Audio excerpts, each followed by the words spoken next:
How often do you think about money? When you think about it, what are the first things that come to mind? Where you want to be financially in the future? How much you earn?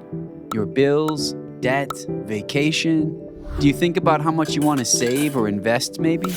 Most of us think about money every day. It's not that we're greedy and obsessing about it. It's just that our finances touch every area of our lives. Each of us is making vitally important decisions every day that make us either stronger financially or more vulnerable. The fact is, we are each building a financial house, whether we realize it or not. How you build your house, the choices you make, will determine where you end up financially. The goal of making wise choices is to reach a point where your money one day works for you, so you no longer have to work for your money. That's called financial independence. Ultimately, this is what we all want. The group of friends and colleagues who created this video each have over 25 years of experience helping people to grow in financial literacy and find that independence, and it never stops being inspiring to see it happen. It's not just a crazy fantasy that other people get to live. It's possible for you. Your dollar is just as valuable as the next person's. You can choose if that dollar disappears or if it goes to work for you. And if you make good choices for your financial house, someday you won't be looking to see how many vacation days your employer is willing to give you.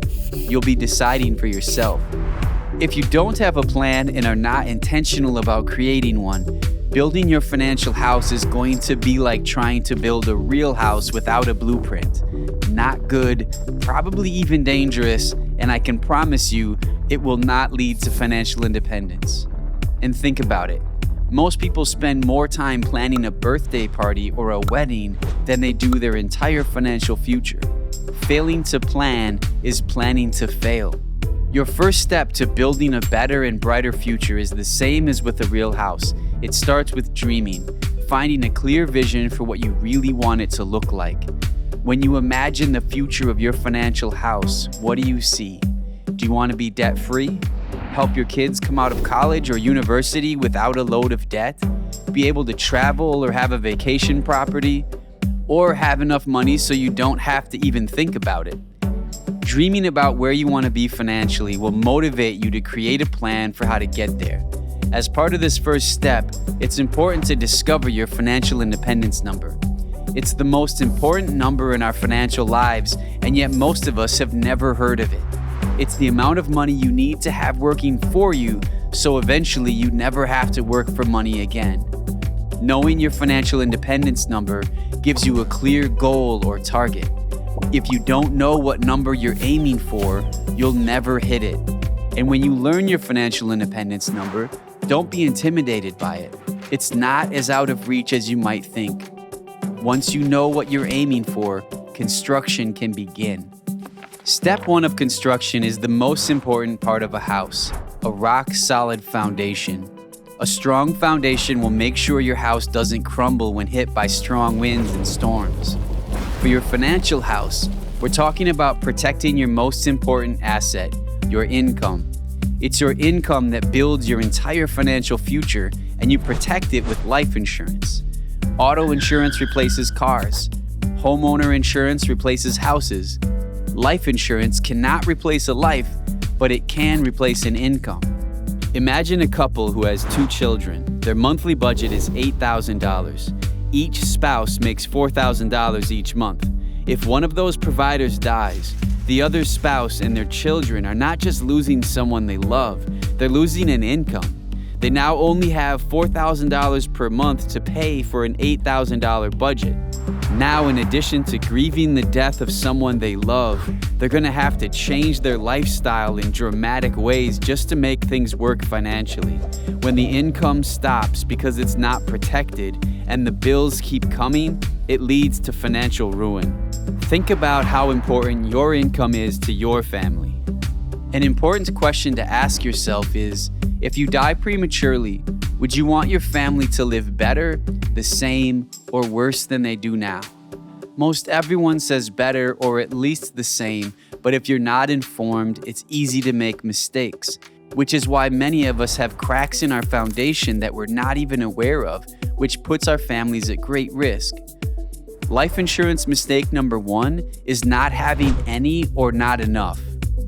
Mistake number 2 is having the wrong kind.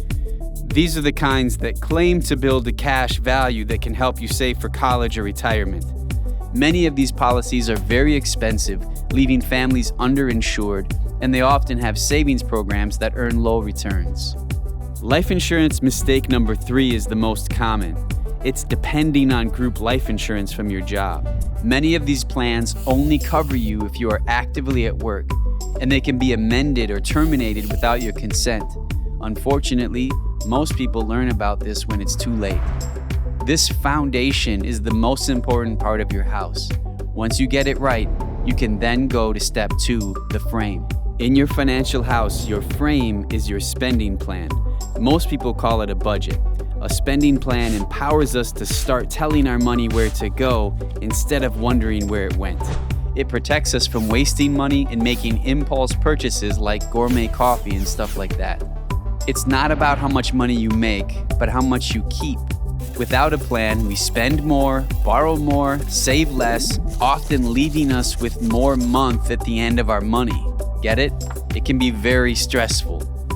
Most people say they easily waste $5 to $10 a day. For a married couple, that could be $300 to $600 a month. Imagine using that wasted money to instead eliminate debt and invest in your future. For example, what if you freed up just $300 a month and invested it? At a 9% rate of return in 20 years, you would have over $185,000, and in 30 years, almost $500,000. This can be the difference between reaching your financial independence number or having to work for the rest of your life. You can now see how vital this step is. Take control of your spending and stick to it. Now you're ready for step 3, the roof. In a financial house, your roof is made up of some key legal documents: your will, power of attorney, and advance medical directive, to name a few. These documents are critical in order to protect your assets and, most importantly, your family. You want to get a will right away because if you don't have a will, your government has one for you. You just have no say in it. For example, if both parents pass away and there's no will in place, the government will decide who raises your kids, which is the last thing we would ever want to happen. Another reason to get a will is to avoid a family feud. If you don't have a will when you die, you take the risk of family conflict, creating arguments of who gets what when you're gone. That kind of turmoil can be devastating to families. It happens often, and it's a problem that is easily avoidable. Once you've done this, you can feel good about your progress. You now have the foundation, the frame, and the roof to protect and improve your family's financial well-being. Now you can get to work on the inside of your financial house. Let's start on the first floor, which is your emergency fund. There's no escaping financial emergencies. Surprises are going to happen. A broken down car, a home repair, a trip to the emergency room, or being laid off from work. And most people admit that when their next emergency hits, they will need to go into credit card debt or even worse, use their retirement savings for their emergency, which can be like a wrecking ball to their financial future. Just like an umbrella protects you from getting wet, an emergency fund protects you from that wrecking ball. It protects you from going backwards. Your goal is to have enough money saved to cover a minimum of 3 months and ideally 6 months of your living expenses. If that seems hard to do, you can begin by saving up at least $2,000. Once you pay off some debt or you are earning more, you can go back and finish setting aside the 3 to 6 months of expenses. Now let's tackle the second floor of your financial house. Here your mission is to eliminate debt. There are different kinds of debt: car loans, student loans, credit cards, and mortgages. At this point in your financial journey, the most critical debt to deal with is from credit cards. Credit card debt is the financial cancer of today. It robs us of our ability to invest, create wealth, and ultimately prevents us from reaching our financial independence number.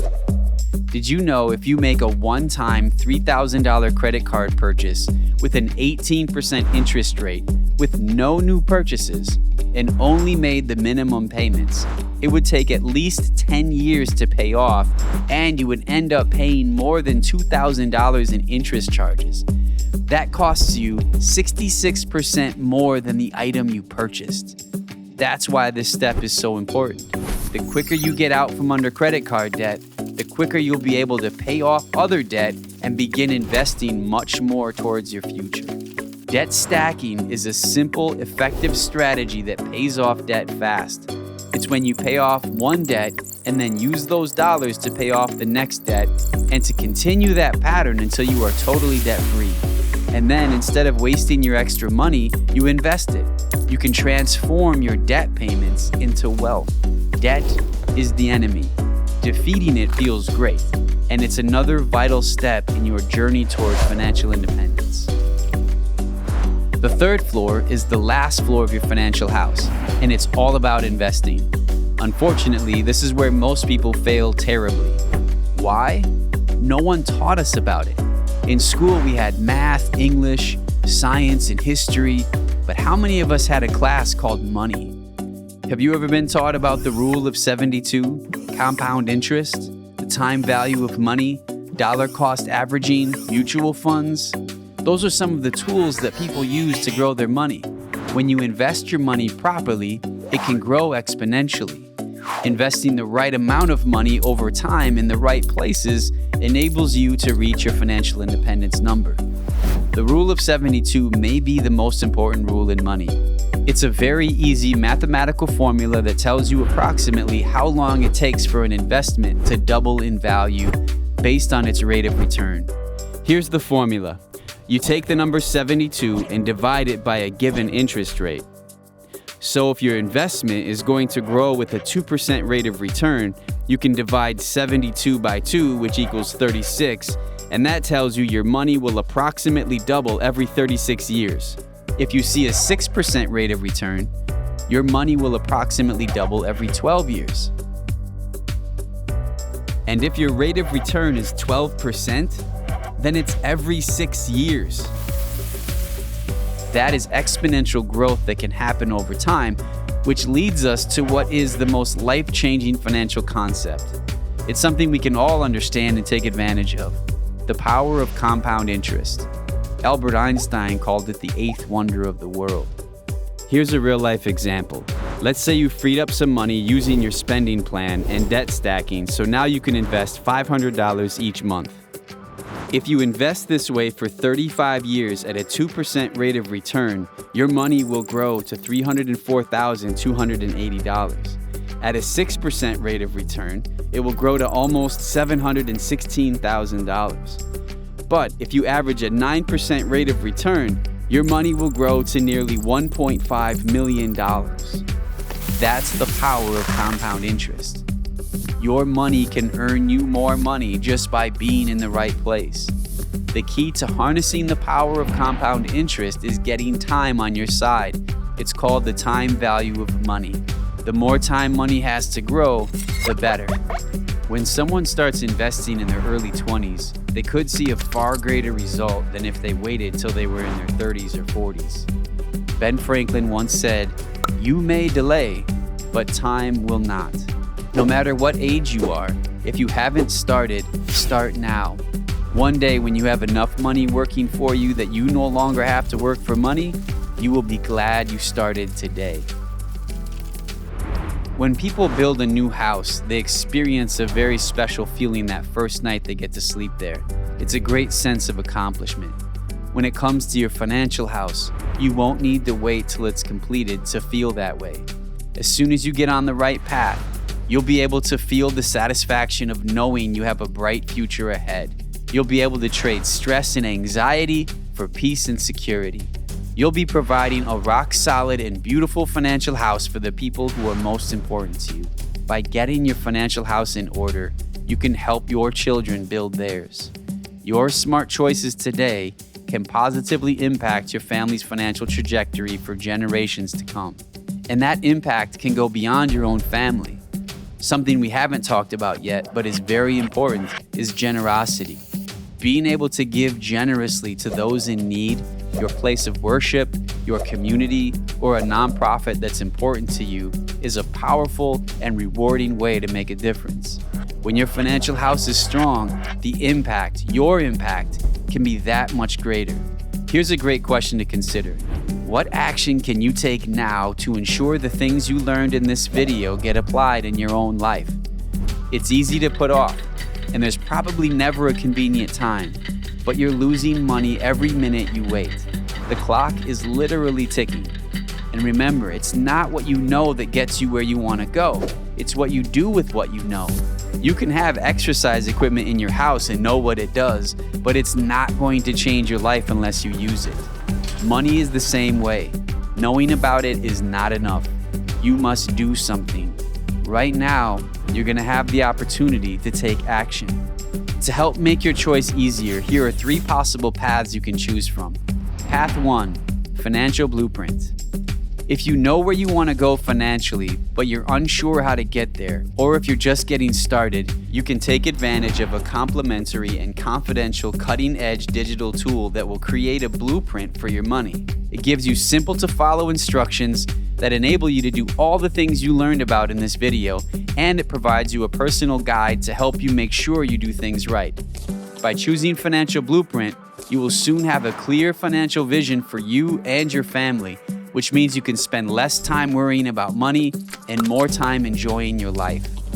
Path 2, financial home improvement.